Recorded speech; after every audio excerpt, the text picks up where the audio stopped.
Shalom, selamat pagi. Untuk mendengarkan firman Tuhan, marilah kita berdoa. Kasih karunia dan damai sejahtera dari Allah Bapa kita dan dari anaknya Tuhan Yesus Kristus kiranya menyertaimu sekalian. Amin. Ayat harian untuk kita pada hari Senin 28 November 2022 tertulis dalam surat 1 Petrus pasal 3 ayat 9. Dan janganlah membalas kejahatan dengan kejahatan, atau caci maki dengan caci maki. Tetapi sebaliknya, hendaklah kamu memberkati, karena untuk itulah kamu dipanggil, yaitu untuk memperoleh berkat. Saudara-saudari yang dikasihi oleh Tuhan Yesus Kristus, saya pikir kita semua sudah mendengar berita viral beberapa hari ini, yakni adanya sekelompok ormas yang mencopot nama gereja Protestan pada sebuah tenda atau pada tenda-tenda yang disumbangkan untuk para pengungsi di Cianjur. Ini menjadi kabar yang membuat sebagian besar orang-orang, termasuk orang Islam sendiri dan orang Kristen, merasa geram. Tetapi saya menilai dari sisi positif bahwa berita itu telah menjadi satu wadah yang tanpa kita minta disebarluaskan oleh dunia maya ini, sehingga semakin banyak mata melihat bahwa keberadaan gereja, kehadiran umat percaya, kehadiran orang Kristen senantiasa ada untuk memberi berkat dimanapun tanpa memandang siapapun, termasuk orang-orang yang mencaci kita, termasuk orang-orang yang sering melakukan kejahatan kepada kita, orang yang membenci kepada kita.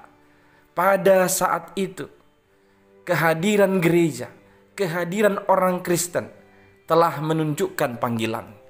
Maka dari sisi positif saya menilai, akhirnya nanti semakin banyak mata yang melihat, semakin banyak mulut yang mengaku, orang Kristen ini beda ya. Mereka ini sering dilawan, dilarang, dibatasi, dicaci. Kok malah ada yang musibah seperti ini? Mereka hadir di sana memberikan pertolongan, memberikan bantuan. Saudara-saudari, panggilan kita memang adalah menjadi berkat. Dan itu yang senantiasa ditegaskan atau ditekankan dalam diri kehidupan orang percaya. Karena kasih yang benar dari Tuhan Allah, maka kita harus senantiasa menjadi berkat, termasuk di antara orang-orang yang tidak menyukai kita. Itu sebabnya disebut dalam 1 Petrus 3 ayat 9. Janganlah membalas kejahatan dengan kejahatan, atau caci maki dengan caci maki. Sebaliknya, harusnya kita harus memberkati mereka, memberkati orang yang melakukan kejahatan, memberkati orang yang mencaci maki kita. Kita tahu posisi orang-orang Kristen yang ada di perantauan pada zaman teks Petrus ini. Mereka juga dalam keadaan sulit dari orang-orang yang tidak suka terhadap pengikut-pengikut Kristus.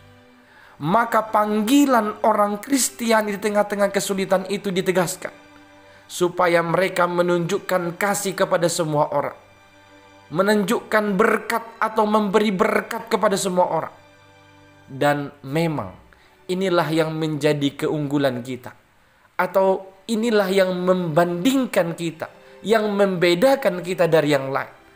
Kita senantiasa dipanggil untuk memberkati siapapun, untuk menjadi saluran berkat Tuhan. Maka marilah kita berusaha dengan sekuat tenaga kita untuk memberikan berkat atau memberkati setiap orang di sekeliling kita, termasuk mereka yang membenci kita dan melakukan kejahatan kepada kita. Amin. Marilah kita berdoa. Ya Tuhan Allah kami, terima kasih firman-Mu pada pagi hari ini senantiasa menjadi kekuatan bagi kami untuk menjalani hidup yang benar sebagai pengikut-pengikut Kristus. Di tengah-tengah hidup yang sulit, di antara orang-orang yang tidak suka dengan kekristenan, kami tetap disegarkan, diteguhkan bahwa kami harus senantiasa hadir untuk memberkati siapapun, termasuk mereka yang melakukan yang jahat. Kuatkan kami Tuhan, biarlah itu menjadi karakter hidup kami, senantiasa untuk saling memberkati dan menjauhkan diri dari sikap yang saling mencaci dan membalas kejahatan. Dalam Kristus Yesus kami berdoa. Amin.